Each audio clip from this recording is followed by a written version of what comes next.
Before we go on to your jail stories, then, who were the most dangerous people you ever encountered in your life?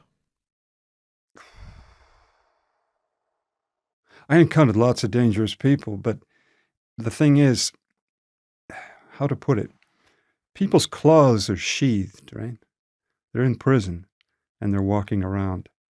But unless the claws come out, you don't see it. And if you do see it, that's bad because it could be you're in their focus. The most dangerous guy I would say was a fellow named Doug Orr. I don't know if I mentioned him before. I think I mentioned him in the last podcast. What was he in for? He was in for everything. He was an assassin for the Hells Angels. And he was also a straight-up berserker. He, in a fit of strength, he broke a pair of handcuffs like this. And he was a very violent guy. What did he look like? He was about 6'4", blonde, brown, curly hair, big, classic, like a Greek god. I mean, a Viking god. Did you ever heard the name Sonny Barger? Oh yeah, he's out of Phoenix, Arizona. Yeah. One of his right-hand guys, I can't remember his name now, was it Nico or something, was in the cell next to me. This guy was, just looked like, oh my goodness, yeah, big, scary looking. Well, Sonny Barger was the president of the Hells Angels when it first started. Yeah. Oakland chapter. Yeah. And he writes about a whole page about Doug Orr. Does he? He calls him the most violent motherfucker he ever knew. Really? Wow. And what was your relationship with him? I looked at him as a mentor because in prison I was interested in running into the real deal. You know, a lot of guys in prison talk shit. I mean, basically, to spin their way through the day, people tell stories and talk up.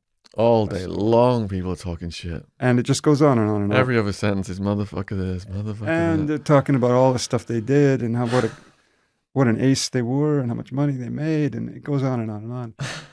And it's nearly all nonsense. You know, this will be the same guy who's trying to, borrow 50-cent ducat from you for because he can't buy toothpaste himself, and his visitors, don't want to see him, and his family have just dumped him, and so the result is you end up starved for the real deal. Like, who are the real ones out of this whole mob of predators, right? That you got all the jackals and you got the coyotes. But where are the tigers and the lions, right? And so I'm not sure why I was interested in that, but I thought if I'm going to be in this situation, these are the people I want to know. And so he was one of them. And how did you approach him? Well, as usual, I went Phil Thompson.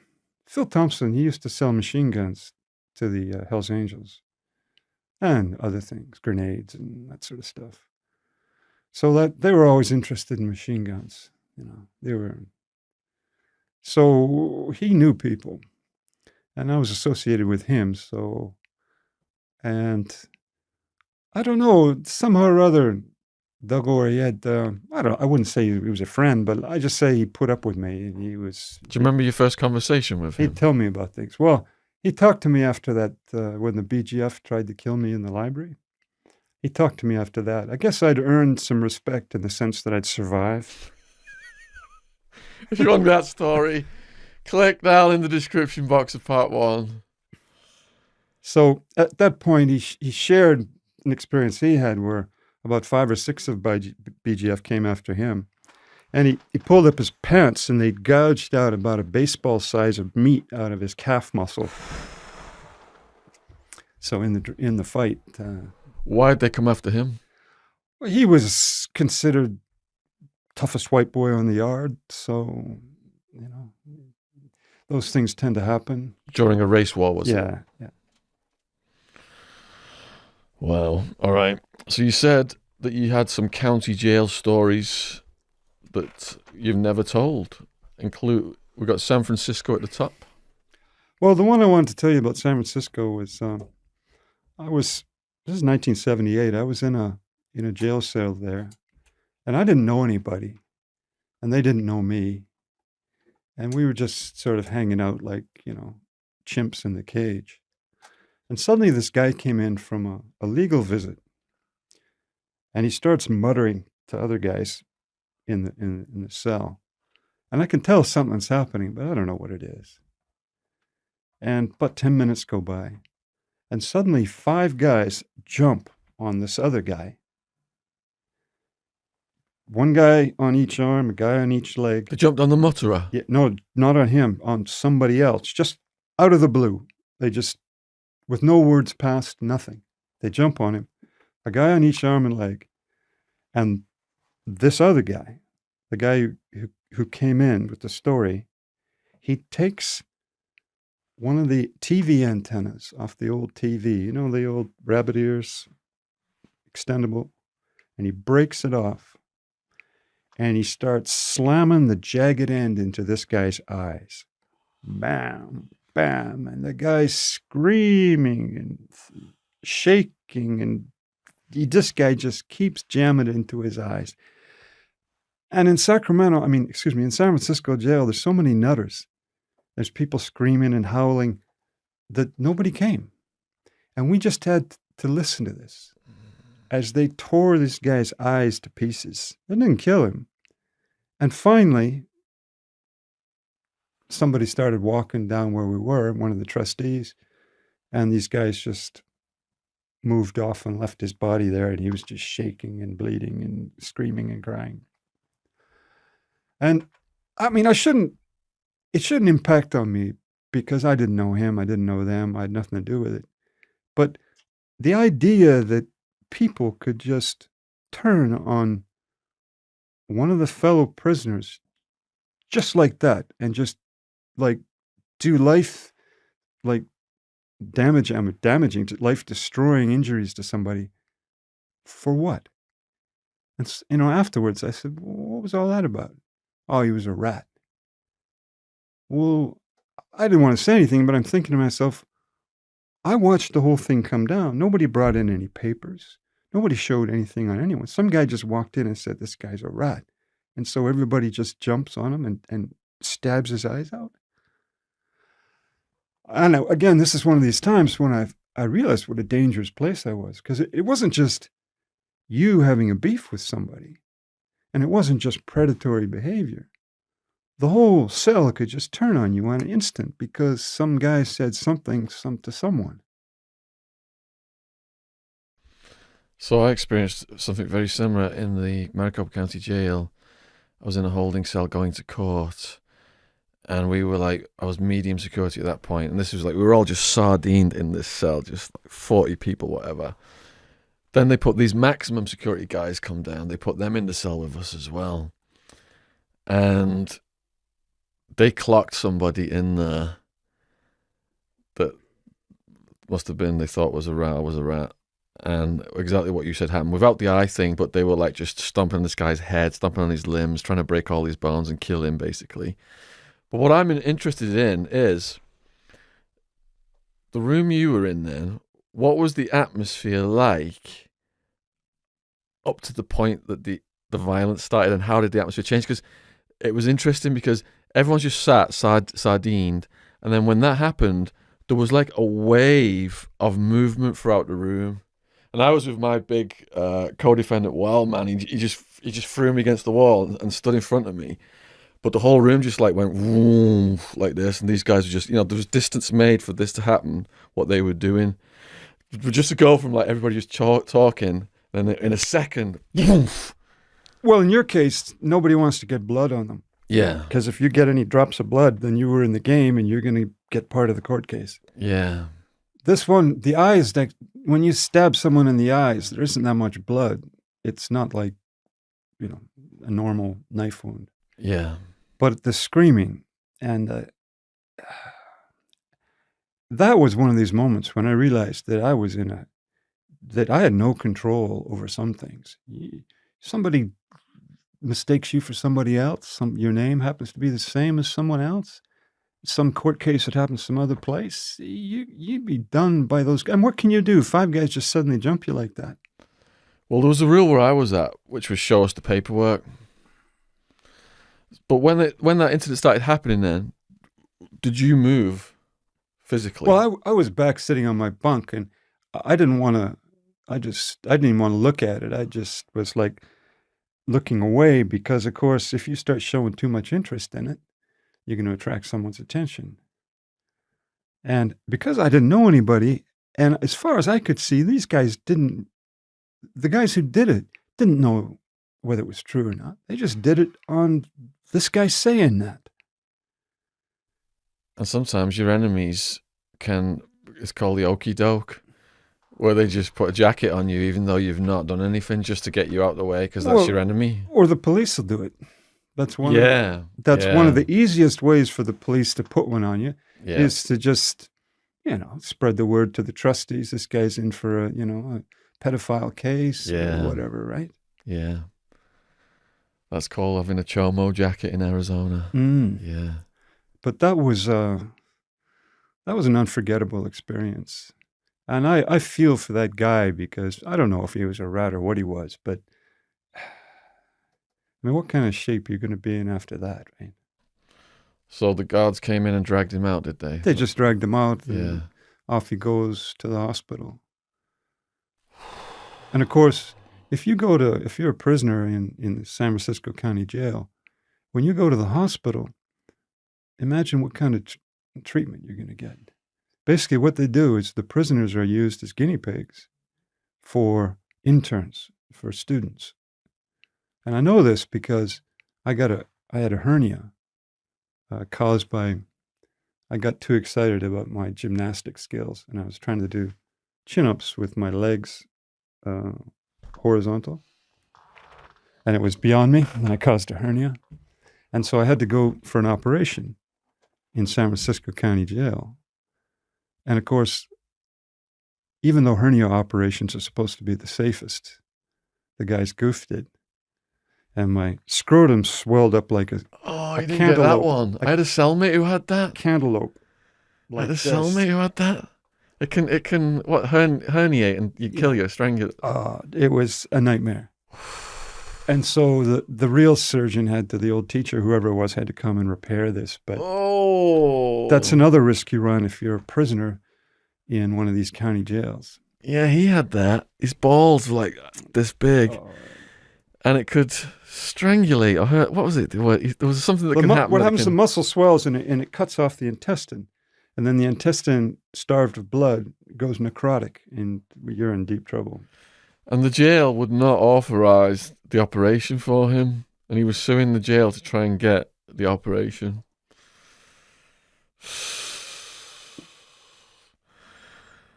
All that's in my book, Hard Time, if you want to read all the details of my cellmate there.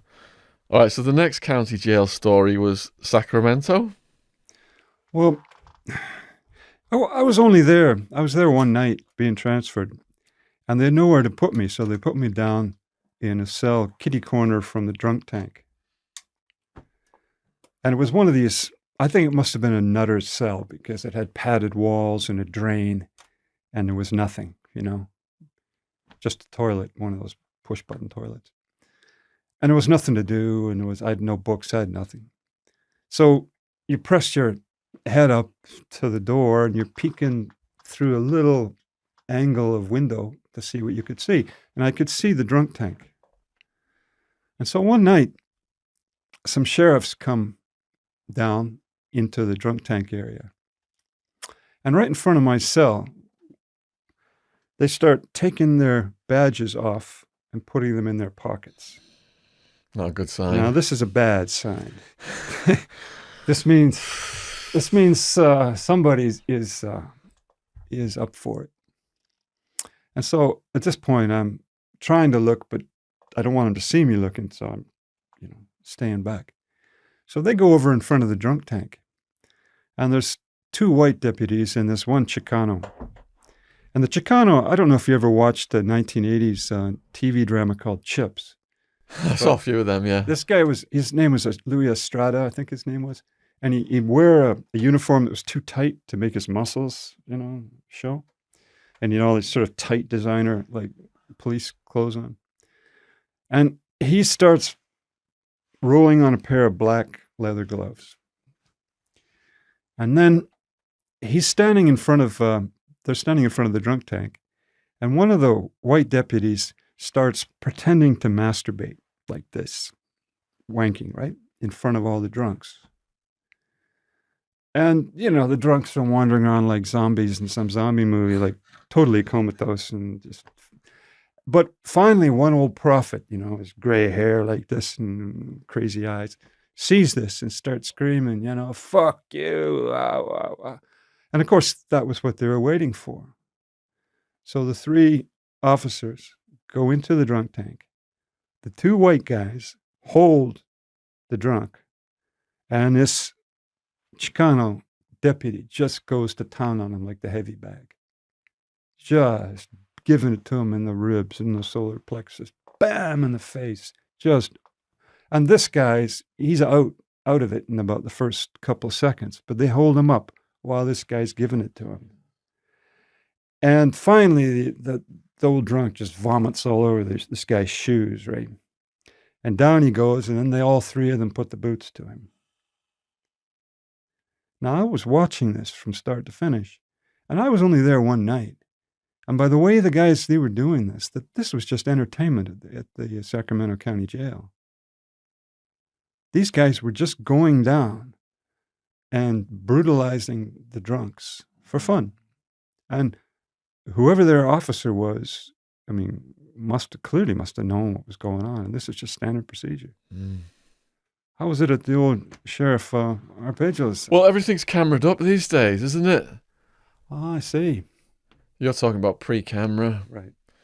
And one of the things you wanted to discuss today was, because people judge your story in the context of how prisons are today, and they're trying to call you out and saying it can't be like that, this can't happen, this prison rule isn't like that. But you're talking back as prison in the 70s? Yeah. Well, the age of mass incarceration that you're talking about, where every cell, every prison is stuffed with people, the gym in San Quentin is now like, triple bunks through the whole thing. That came about as a reaction to what was going on in the 70s. I'll give you a story. There's 2 stories I like to tell, but one is from Shasta County, and it concerns a guy I was in the jail with. I went there for my escape charge, and it was an old little county jail. They didn't have much money. And the first prisoner I talked to, I said, "What are you in for?" And he says, "Speeding." And I thought he meant methamphetamine. And he says, "No." He says, "I didn't pay my speeding ticket." I said, "What? You're in jail for nothing?" Yeah, he says, "The sheriffs say if you don't pay the fines, you go to jail." Now, he was in cell number 1. In cell number 3 was Hootie Croy, who'd killed the cop. Now, Hootie Croy, when I went there, he just got out of the hospital. They'd shot him a few times. And he was still bleeding. Not bleeding, but seeping. His wounds were seeping, and he couldn't move. And he couldn't go to the toilet. He had to be carried, so if a prisoner didn't want to carry him, he couldn't go. And he was in cell number 3. So there was no separation between who was in what cell in the Shasta County Jail. Now, Hootie Croy, he and his family, on a typical kind of Indian night out, Friday night, robbed a liquor store, got in the old jalopy, were racing away, police chasing them. His cousin leans out the window and sort of fires a shot or 2 at the police. Well, it's going to get them excited.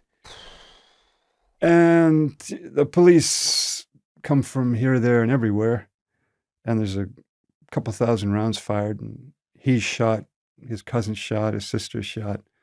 And he manages to shoot a policeman right through the heart, dead. Kills him. Now, you kill a policeman in the United States, one, you're lucky if you even make it to court, because there's a very good chance you'll just get snuffed on the way.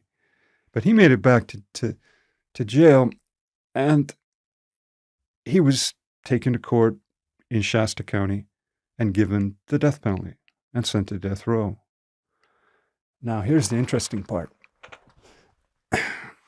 When he was in San Francisco, some of these left-wing activists said, "This is terrible. An Indian has been sent to prison. It must be white racism. It must be police racism." And so they started agitating, and they had a friend in Rose Bird, who was the Chief Justice in California State Supreme Court. In her last day on office, she gave Hootie Croy a new trial. Now, he gets a new trial. He goes, and they give him a change of venue out of the mountains in the white bread sort of Shasta County to San Francisco. And one of these Hollywood lawyers, Tony Serra, I don't know if he was the same guy who defended O.J. Simpson. But anyway, Tony Serra comes up, and he defends Hootie Croy. And he turns a liquor store robbery and shootout into the racist white police attempted genocide against the Indians, just like their grandfathers did in the gold rush in the 1800s.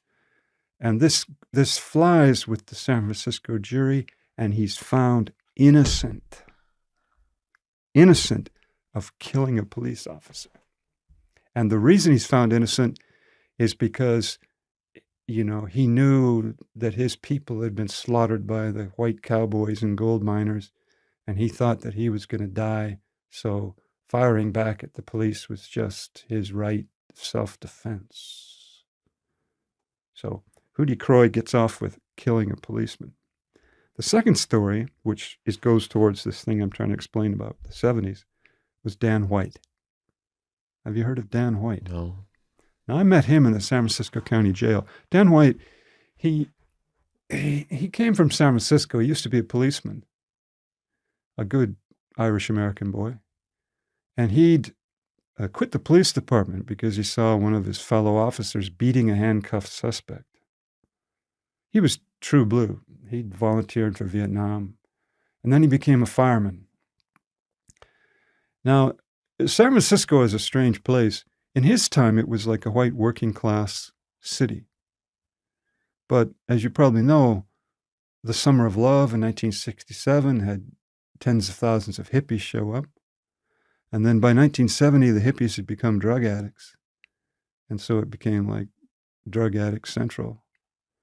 And then after the drug addicts, the homosexuals came swarming in. And tens of thousands of homosexuals moved into San Francisco, Castro District. And so the city was changing mighty fast. And so the policemen and the firemen and the working class whites asked Dan White to be their representative on the city council. And he was elected as city supervisor. But he was a kind of a Boy Scout. He wasn't up for the cut and thrust of San Francisco politics. And pretty soon he was maneuvered into resigning. And then he got grumpy. And one day, with his service pistol in his pocket, he climbed through the window of City Hall, through a back window that he knew wasn't no metal detector checks, went upstairs into the mayor's office, Mayor Moscone of San Francisco, put two through his heart, walked over to Supervisor Milk, who was the first homosexual supervisor in American history, and give him 5 in the chest. Well, the last 2 were right to his head. And then he went hunting for the other supervisors, but he couldn't find them. He walked past Nancy Pelosi. I don't know if you know her name. Yeah. He walked past her after he'd shot Moscone and before he'd shot Milk, and she was another supervisor. And that, by the way, was her saving grace. That's what made her the politician she became. But anyway, so Dan White then goes to the police station where he used to work, turns in his gun and says, "I committed this murder and killed these 2 people." And he goes to court. Now, here's the best part. Dan White, he goes for a diminished capacity defense. And the reason he suffered diminished capacity is because he'd eaten 3 Hostess Twinkies for breakfast. It's called the Twinkie defense. I've heard of this, Twinkie defense. He ate 3 Hostess Twinkies, and the blood sugar had like thrown off his stability and had caused diminished capacity. And here's the best part. He was found not guilty of premeditated murder, not guilty of second-degree murder, and he was found guilty of manslaughter. Given a 7-year sentence for a double premeditated murder of the mayor and the first gay supervisor. Good grief. Now, that case, the Hootie Croy case, and about 50 other cases, finally, the people of California just got so fed up with these progressive, lefty, woke politicians and judges bending over backwards to give the poor ghetto and minority groups breaks. And finally, the reaction became President Reagan. Actually, before he was President Reagan, he was Governor Reagan. And then 3 strikes and you're out, 25-year sentences for car theft. And so all of that, what do you want to call it, severe, hardcore sentencing came as an overreaction to just how wildly lenient things were in the late 70s. I mean, can you imagine you and your lawyer with a straight face get up there and make the Twinkie defense for an assassination? I mean, why did he climb through the window? Well, it's just something that we police usually used to do. Come on. Why was he bringing a gun into the... Why did he reload and go shoot Harvey Milk if he was, momentarily distraught? And then he tells, Dan White tells his one of his friends, policeman who went up seeing, that he actually planned to get Willie Brown and 2 other supervisors, but he couldn't find them. And he only had 10 bullets. So. Good grief. Now, I got to know Dan because when I had that operation, I was put in a medical cell, and he was in the cell next to me. So I talked to him sometimes. And he was just dazed and confused. He basically... Killing the mayor and killing Harvey Milk were a way for him to resolve what had happened to his city, how it had become like a cesspit of Sodom and Gomorrah, and he sort of saw things that way. Anyway, Dan did 5 years for that. Came back to San Francisco, and they found him suicided in a garage. What a bloody story. So it was a time when, unbelievable stuff happened. And so for the guys who watch this and find it unbelievable, we found it unbelievable at the time. So